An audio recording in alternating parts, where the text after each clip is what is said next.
Hello students, welcome to the e-learning classes of the ENT subject. Today's topic for the discussion will be a very interesting one. In today's class, we are going to discuss uh, atlas which is freely available for teaching and training purposes of the endoscopic anatomy of the ear and its disorder. Uh, the endoscopic atlas I am going to share now is available on internet, and this is used here solely for the purpose of teaching and training. So this is the atlas which I am sharing now, and we will start with some. We have gone through variety of disorders of the canal, tympanic membrane, and the middle ear, including chronic suppurative otitis media, acute suppurative otitis media, disorder of the external ear, disorder of the tympanic membrane, and pinna as well. So now in this lecture, I am going to share some uh, endoscopic appreciation of the tympanic membrane, the canal, and its disorder. So you can easily see this is a routinely observed anatomical sense of the pinna, and these are various structures. And this, what you can guess, is a deformed pinna. There is no obvious uh, anatomical sense which can be maintained in this pinna, and we don't have any kind of a anti-helix or tragus or anti-tragus like clearly delineated ear structure in this. So this is a case of microtia, or rather we can also call as a microtia, microtia, microtia.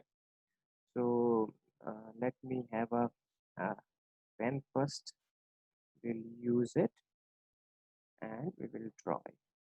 So this will be a case of uh, pinna deformity, and it can varies from a very small size pinna to a complete absence, which is called as anotia or anotia, to a rather small size pinna, which is in this case is a microtia. You can also have a large size pinna, which is called as a macrotia. So every one of you, I will first show you a picture. It's like a quiz competition, and then you have to diagnose, and we can then confirm with the class as it goes on. So this is a case of classical case of uh, sorry a case of this uh, microtia. Sorry. So next is okay. Now I'm going to remove these connotations. Okay, remove. I will remove this, and next. Sorry, I'm just messing up with the connotations. I will remove it. Okay, then I will erase them. Okay, now I will erase them. So what? Let me slightly hide this. So what is this case of? This we have got a infected uh, infected a sebaceous cyst, which is a branchial cleft cyst. It's a congenital cyst like a dermoid, and it's when it gets infected, it can elevate the relative structures in any direction, and it's a inflammatory pathology, which is a sequential change in the congenital form of a pathology. So what is this case? This is a typical presentation. You can easily appreciate that there is a blocked external auditory meatus, as you can look at the mouse, and very commonly called as a red hot tender pinna, red hot tender pinna, which is a classical word which is used for acute perichondritis. Acute perichondritis is a inflammation of a perichondrium. So if you go through the histological part of a cartilage, especially pinna cartilage, you have got a cartilage, a yellow elastic cartilage, and top of it will be the perichondrium. The perichondrium is closely adherent to the underlying cartilage and is responsible for the vascularity of the perichondrium as well as the cartilage itself. The cartilage has got a scarce blood supply. Scarce in the sense is it's a very low blood perfusion is there for the cartilage, and whole of the vascularity of the cartilage is maintained by the underlying or overlying perichondrium. So this is a clinical picture of an inflamed perichondrium. This perichondrium has got a perpendicular perforating blood vessels which are responsible for the vascularity of the cartilage or the survival of the cartilage. So this typically is a presentation of a perichondritis. Subsequently, if the inflammation sequence progresses, this perichondritis can leads also to a chondritis, which is a inflammatory sequence of the cartilage itself, and whole of the cartilage can go into a cauliflower ear, or it can go under a extensive fibrosis as seen in the case of wrestlers, boxers, rugby players, and other engagement sports. So this is a classical presentation of a acute perichondritis, red hot tender pinna, and the patient can be managed by hot fomentation and oral and local antibiotics plus steroid application. And it's a extremely painful and a itchy ear you can see in this case. Next picture, you can see I will only discuss the cases which are commonly seen in OPD practice. But you can see in this cases, what is this case? You can see this is a very popular, absolutely fibrous yellow-elastic cartilage with a overlying normal or healthy skin, and there is no anatomical sense left in this ear, and whole of the ear has got a fibrosed or shrunken appearance. This is called as a cauliflower ear. It's again a complication which comes with acute perichondritis and chondritis. You can see how you can appreciate it. The blood has settled down as a result of inflammatory sequence. There is a leakage of the blood vessel which forms a perichondrial hematoma, perichondrial hematoma, which subsequently settle down, and whole of the pinna undergoes extensive fibrotic changes, which leads to this kind of appearance, which is called as a cauliflower ear. This is a growth in the post-auricular region or a post-auricular groove. So this is supposed to be a case of a basal cell carcinoma, or a squamous cell carcinoma, or a malignant melanoma, or cutaneous carcinomatous growths. So in this patient, what you can see is a extensive. Let me shift this. Extensive granulation is there. So what you can make of this here?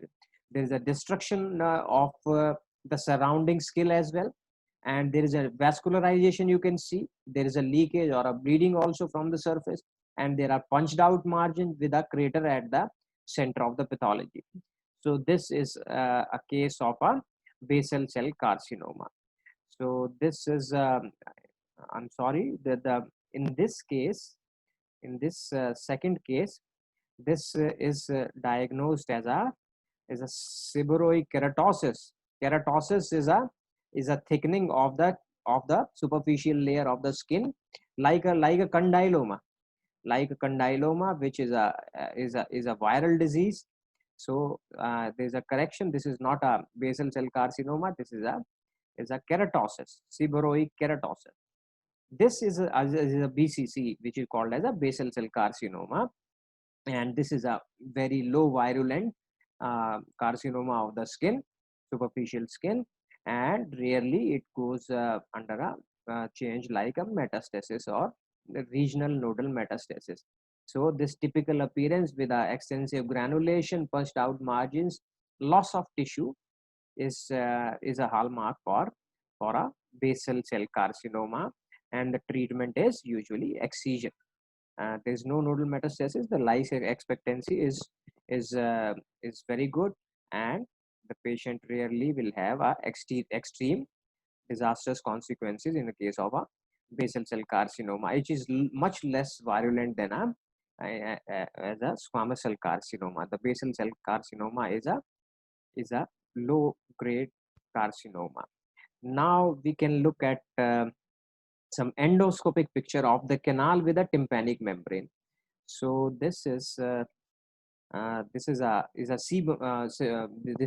cerumen. Cerumen is a wax secreting wax which is secreted by modified pilosebaceous glands, and this wax overrides the skin from medial to lateral, and hence there is no need to remove the wax in majority of the cases. Whereas if this shifting mechanism of the canal from medial in the sense from the tympanic membrane to the pinna, if it is hampered by some pathology or a chronic otitis externa or a post surgical phase, then you can have a impaction. Impaction is retaining of the wax, and certainly it has to be removed, because the wax even can cause mild degree of pain and tinnitus and hearing loss. So the wax is a routine secretion from the canal. Canal in the sense is outer two-third of the canal, because outer two-third of the canal only has got a these wax secreting glands and hair follicles. So wax is only produced by the lateral two-third of the canal, whereas medial two-third of the canal is devoid of any kind of a gland, as well as the hair follicles also. So every disorder which is related to the wax and hair follicles is essentially a part of outer two-third of the canal. So medially you can see a normal looking tympanic membrane. This is supposed to be the handle of Malleus. This is cone of light. So this is a wax. So wax is not pathology. Depending upon the race, you can have different type of wax, and the color may change, may varies from golden brown to even black. So next is this is not a very clear photograph. We will not talk about this. So this again a traumatic. Yes, this is a good case, and you can clearly see that there is a yellowish bouncy or outpouching of a hard swelling from the anterior wall of the canal. So this is the tympanic membrane, this is cone of light, this is handle of the Malleus, this is pars flaccida, and this hole is a pars tensa. This hole is a pars tensa. So this is in this case, this is the pathology. This whitish outpouching or a exuberance, you can call it as a. So this is supposed to be the exostosis. Exostosis is commonly commonly encountered in the case of divers. So it's a chronic irritation of the canal which is responsible for hyperplastic changes of the canal wall bone, which leads to such outgrowth of the bone, and this is a exostosis, and majority of the cases needs no treatment. And if it tends to block the ear, causes some kind of a hearing loss, then you have to do some kind of a surgical intervention. By and large, essentially is a innocuous disorder, and there's no treatment required as such in majority of the cases. So this is again a case of exostosis. You can see this is a normal tympanic membrane, and there's again a whitish yellowish solid or hard immobile progressively enlarging growth is there from any circumference of the canal wall skin, but this is a outpouching of the bone or a hyperplastic changes in the canal wall bone itself. So again the treatment is reserved only in the case of severe cases, like in this case. So we have got a circumferential outpouching or prolapsing of the bone. Prolapsing in the sense is that this is again a solid growth, and in the literature segment you can see that it is typically found in cold water swimmers. So I can enlarge it slightly, and you can see that this is typically encountered in cold water swimmers. So in this case, we can with the post-auricular approach, or if the growth is small, then you can do an endoscopic approach and you can drill it, or you can scoop it out with some kind of a bone removal. There are variety of instruments for the removal of bone, and you can curate it. But most of the surgeons used to have a drill in their OT to remove this. So this is again a very extensive or a advanced case of exostosis. You can hardly see any kind of a structure medial to it, which is tympanic membrane. So this patient essentially will have some kind of a hearing loss and some kind of a sense of heaviness, which can be present in some cases. Also, there is difficult to clean this ear. So in order to make some kind of a diagnosis about the tympanic and the middle ear, you have to essentially lift this skin, and you have to remove the underlying hyperplastic bone, and then the patient can have a well channelized or a shift canal shifting mechanism, and you can clean the ear. So next is a stenosis. Stenosis is again like a exostosis when there is a circumferentially constriction of the canal canal surface area, and surface area is in this case will be, there is a stenosis. Stenosis is circumferential reduction of the aperture of the canal, and again the problems are same as that of exostosis, and you have to remove it surgically in case of extensive disease. So this is again, we'll skip this. So this is again seborrheic, not again very important. Yes, this is very important, but this is a case of acute otitis externa.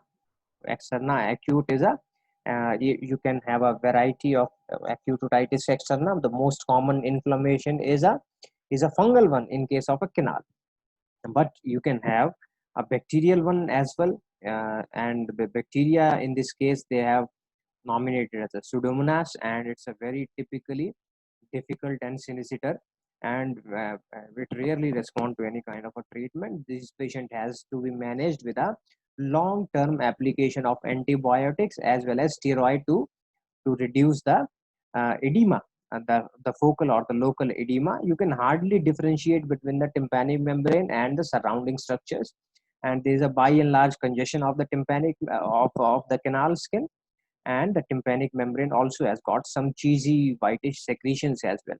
So these patients has to be can be managed by rather by a long term application of antibiotic plus steroids, and the patient has to be educated how to clean the ear regularly. This is again acute otitis media. This I will skip again, only will discuss about. Yes, this is a extremely common picture in a ENT OPD, and every ENT surgeon, even the interns, have seen this. This is a typical woolen-like structure with a black mycelium or dots. This is nothing but a fungal otitis externa, in which you can see these are fungal hyphae or growth of the fungal mycelium is there. You can see the watery secretions as well, and the ear is extremely itchy and with a cheesy secretion as well. Depending upon the type of fungal colony involved, it can be nominated as a Aspergillus niger or Aspergillus fumigatus species, and variety of the cases can have even a mixed fungal infection. The typical picture will be watery discharge, extremely itchy ear, and you can see a woolen and colonization with these dots are nothing but the mycelium, fungal hyphae you can see. So the ear can be managed by antifungal ear drops or antifungal packings as well, with a cream as well. And if it's a mixed infection, you have to also give some kind of a antihistaminics as well. So we'll continue with this endoscopic atlas, and we will go through the literary part now into the much of a endoscopic segment, and will maintain this diagnostic segment. This will improve the diagnosis as well as This is a clinical picture we usually encounter in our OPD practice. So thank you for watching. Thank you very much.